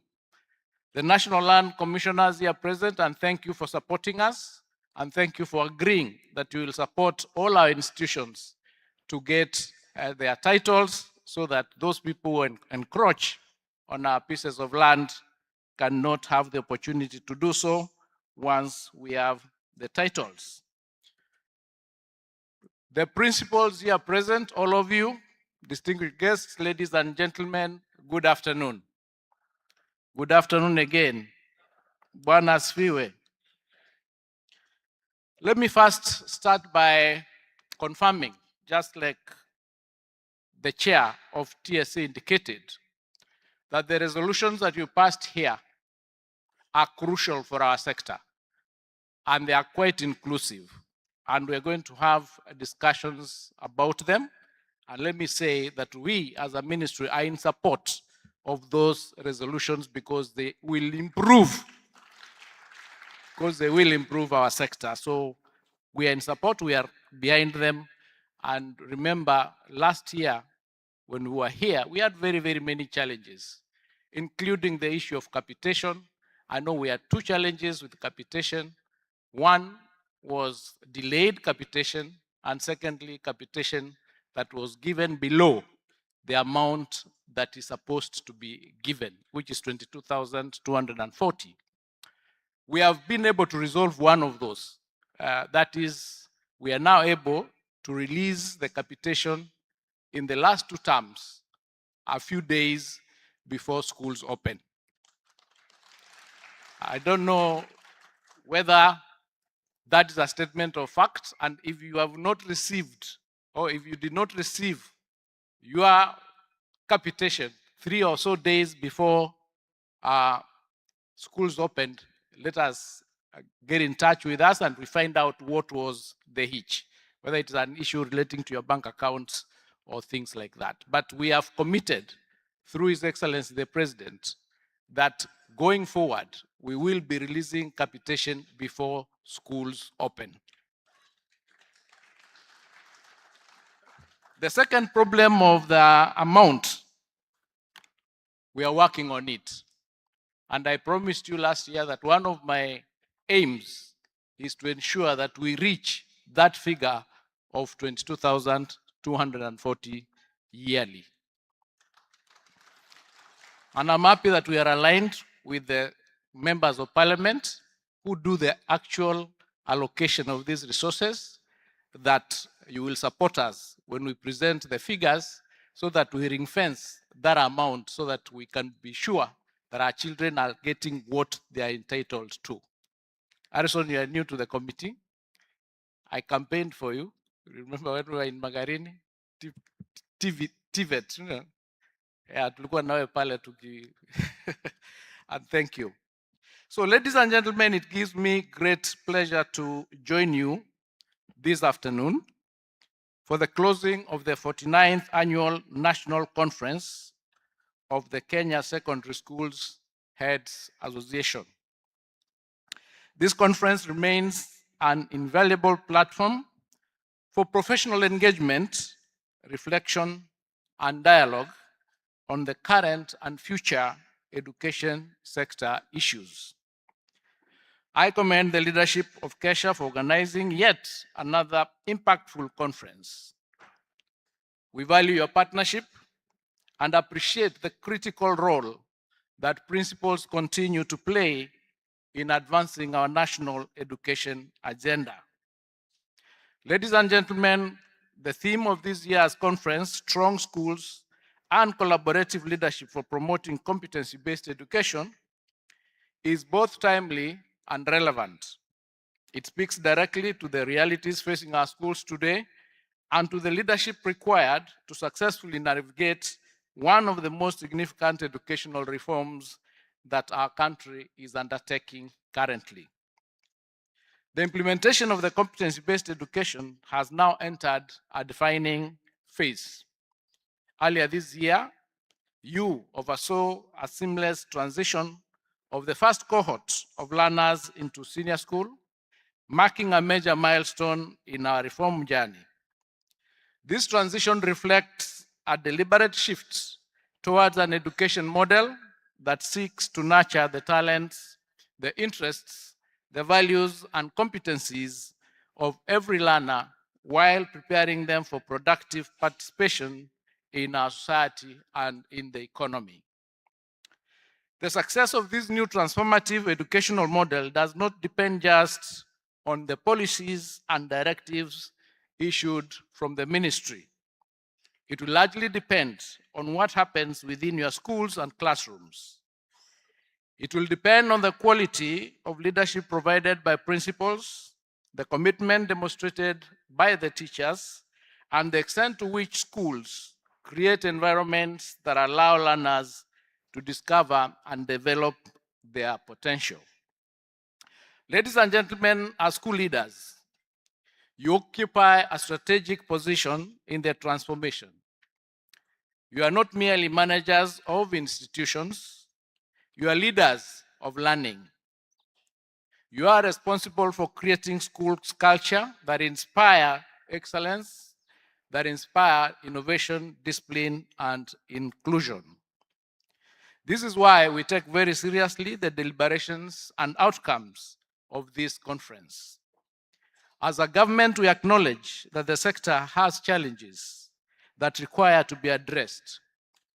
Whereas education continues to receive the highest percentage of this country's annual budget, there are still gaps that require intervention. For this coming financial year, the sector has received the highest allocation at 784.5 billion. And with this budget, we want to affirm our commitment to continue addressing some of the systematic challenges that have faced this sector.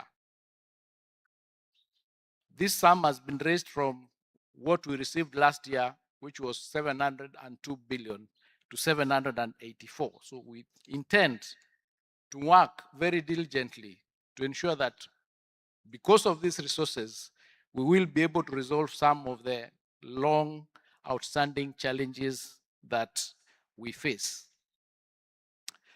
These challenges, many of which are featured in this conference in one form or another, include infrastructure limitations, capitation that we've been talking about, and financial strain and teacher shortage, which the THC is working on, including the welfare and the promotion of all our teachers. Over the last 3 years, the government has demonstrated continuing commitment to resolving these challenges. Since 2023, for instance, we have employed a record of 100,000 teachers, and we are set to do another 20,000 teachers beginning, 24,000 teachers beginning this July to bridge the teacher deficit. We continue growing this number to ensure that our schools are optimally staffed. We've had long discussions with TSC that other than including the increment of teachers, we need to do harmonization and rationalization of our teachers, because some schools have more teachers while others do not have. So we are working towards ensuring that there is equity in the distribution of teachers in all our schools. During the same period, we have constructed over 23,000 classrooms to supporting the transition under the competency-based education. And for senior schools, we now have secured funding to construct 1,600 laboratories to support the STEM pathway. On capitation, we have ensured that schools now receive capitation before opening, so that there are resources to support seamless operations in good time in our schools. Progressively, we are endeavoring to achieve and sustain the approved rates of capitation as I've promised. In addition to providing material support, we are also effecting changes to the law and policy to ensure that the sector functions in an enabling legal and policy environment. Already, we've submitted bills to Parliament that seeks to streamline the governance of basic education and to anchor the competency-based assessment and to improve teacher education management and anchor those in law and policy. These bills will also enhance coordination in the funding of basic education through scholarships and bursaries, as this complement capitation. These bills will be followed by regulations and guidelines to address other critical issues in the sector. We'll provide platforms for your perspectives, including platforms like this conference, to inform policies on contemporary issues. For example, the question that your chair raised on school uniforms. Ladies and gentlemen, there are expectations that fall upon you as teachers and heads of institutions in the implementation of the competency-based education.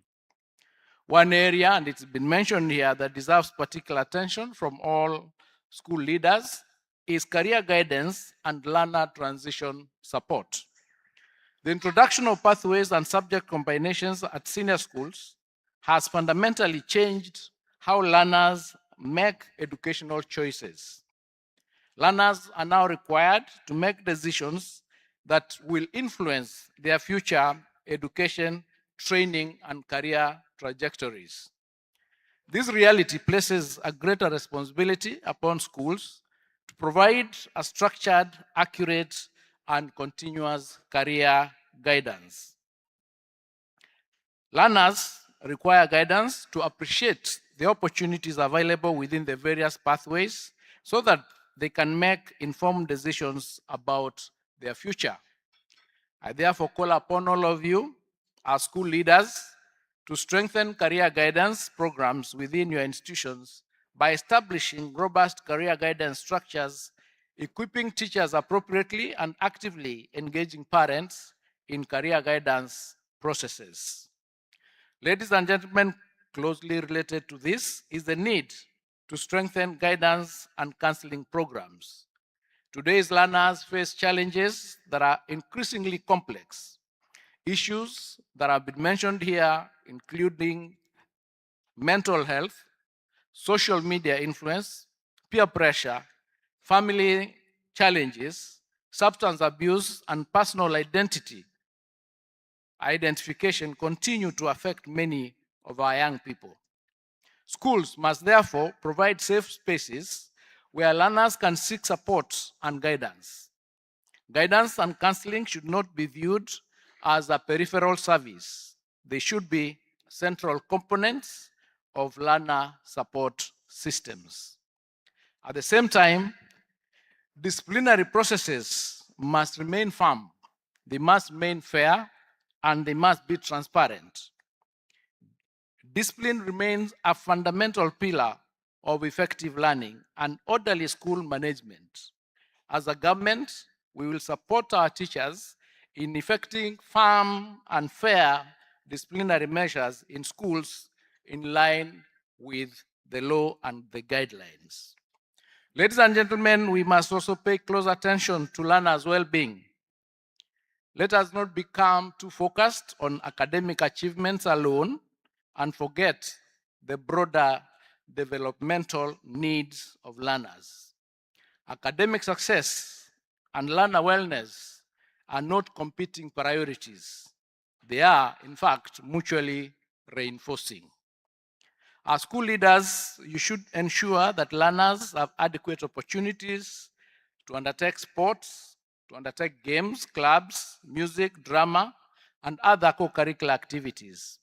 These activities play an important role in developing teamwork, resilience, leadership, creativity, and self-confidence. They also provide healthy outlets for stress and contribute significantly to emotional and psychological well-being.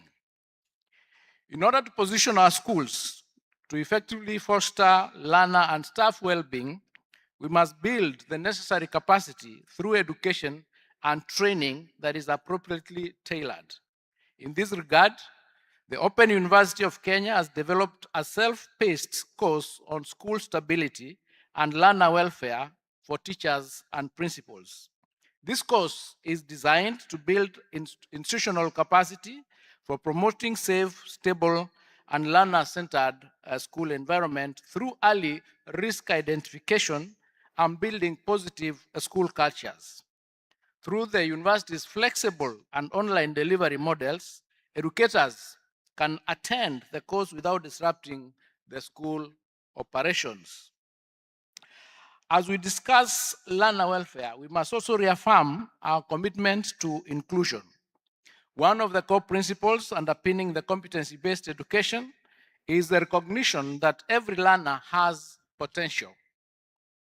This commitment requires us to pay particular attention to learners with disabilities and special educational needs.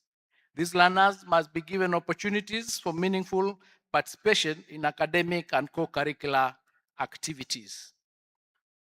For instance, I had a discussion with the COKICD that you can't send textbooks for learners with visual impairment the same way you are sending to normal schools. You need to send them appropriate material.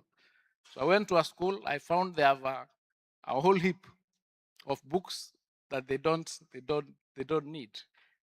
Yeah, so we have discussed that, and we need to work towards ensuring that the specific needs are targeted and the right kind of equipment is applied to them. Is one of the discussions that we are having. This commitment, as I've said, requires us to pay particular attention to these learners with disabilities, and these learners must be given opportunities for meaningful participation in academic and co-curricular activities. We must work together, therefore, to strengthen inclusive practices within our institutions. Let us ensure that school environments are accessible to all learners, including those with special needs.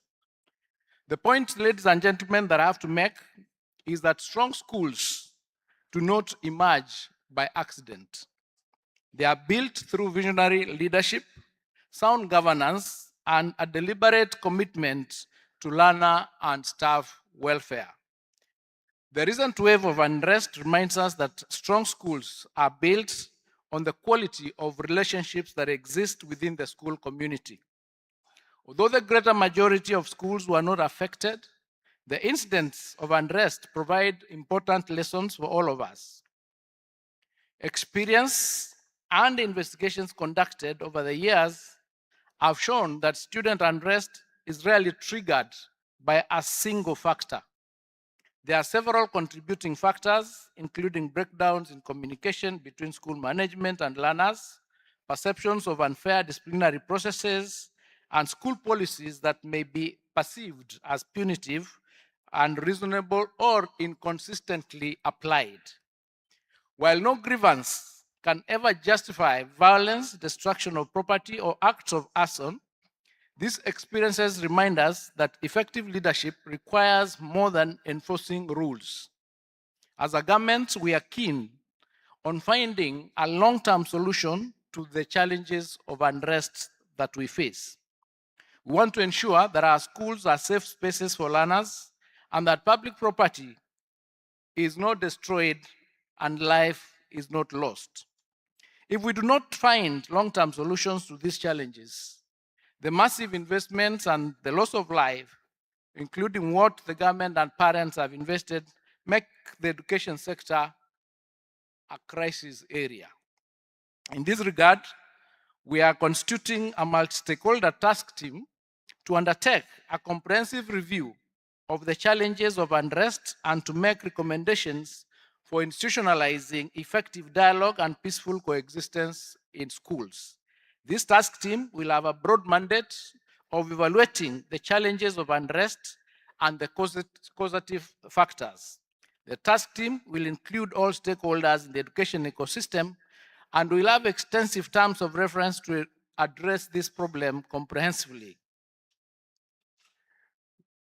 We will have an opportunity, all of us, to contribute to that task team, and it will include very broad terms of reference: costs, uniforms, capitation, name it. We need to have everybody on board, not just the experts. We will have in that team even students and student leaders, so that we can resolve this problem in a manner that does not, lead to blame games, and then we do not solve the problem. And we are keen on ensuring that whatever comes out of it, because we're in the process of reforms, will be anchored even in law and policies. The implementation of the competency-based education and the broader transformation of our education system requires strong partnerships among the government, the principals, the teachers, the parents, the communities, development partners, and the private sector. I'm encouraged by the spirit of collaboration that has characterized this conference. I urge you to carry this spirit of collaboration back to your respective schools and institutions and to continue working together in pursuit of educational excellence. As you prepare to return to your schools and institutions, I call upon you to remain focused on transforming lives through education. The future of our nation is sitting in our classrooms today. The learner under your care will become the leaders of tomorrow. They'll be innovators, entrepreneurs, professionals, and public servants who will shape Kenya's future. The quality of leadership that we provide today will therefore influence the quality of the nation that we build tomorrow. On behalf of the Ministry of Education and the Government of Kenya, may I once again thank KESHA for its continued partnership in advancing quality education in our country. And with those remarks, it is now my pleasure to declare the 49th Annual National Conference of the Kenya Secondary Schools Heads Association officially closed. Asante sana, God bless you.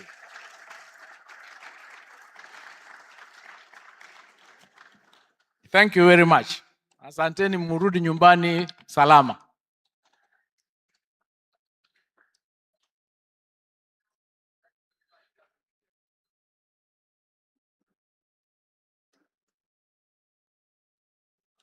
Now I will receive the instructions. Just hold on a bit because we are making a presentation to the Cabinet Secretary and also the Chairman Teacher Service Commission. Karibu Chairman.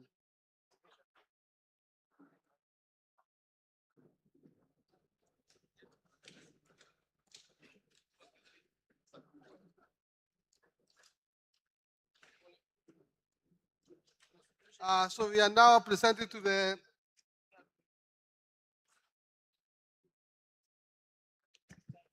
TSC.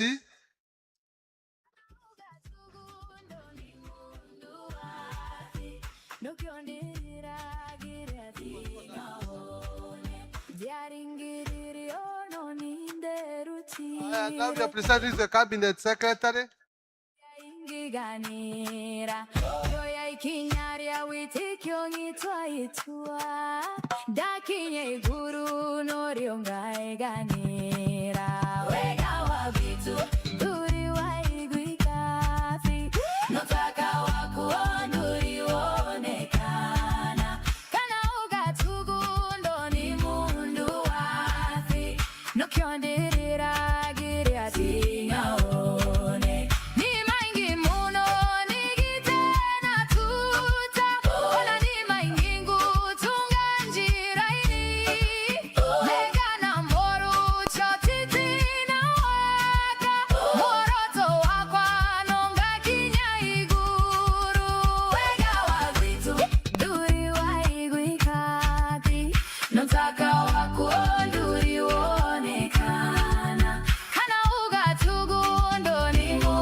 Mwatani wakwa nyongerera hinya wejesu wakwa ndiroka gukona dongoria baba ngarikia rugendo tondugu kutindura gana tena wega wagwitu nduri waigwikafi na utaka wako nduri wonekana kana ugatugunduo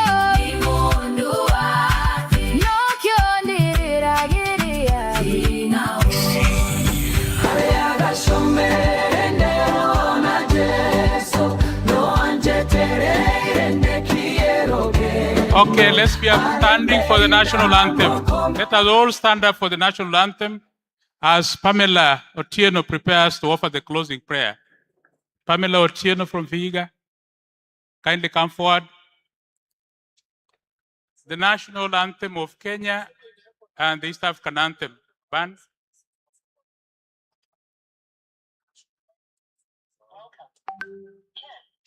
Band.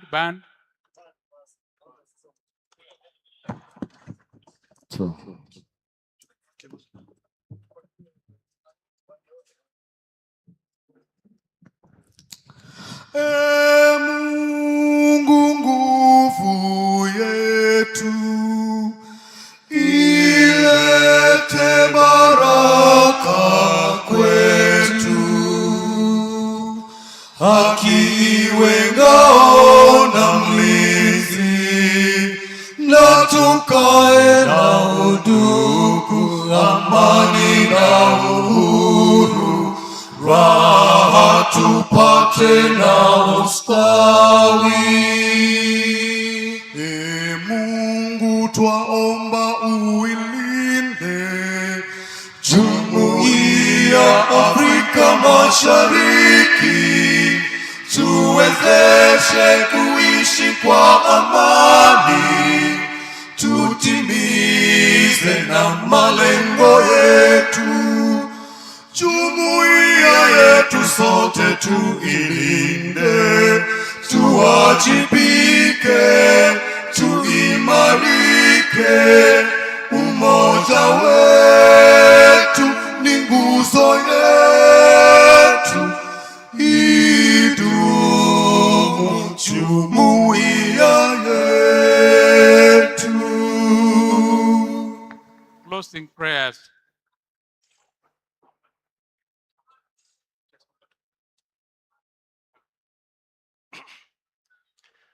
أعوذ بالله من الشيطان الرجيم. بسم الله الرحمن الرحيم. الحمد لله رب العالمين الرحمن الرحيم مالك يوم الدين. إياك نعبد وإياك نستعين. اهدنا الصراط المستقيم صراط الذين أنعمت عليهم غير المغضوب عليهم ولا الضالين. In the name of Allah, most gracious, most merciful, Thee alone we worship, Thee alone we seek for your guidance. Lead us to the right path, the path of those who earn your praise, not the path of those who earn your wrath. Amen.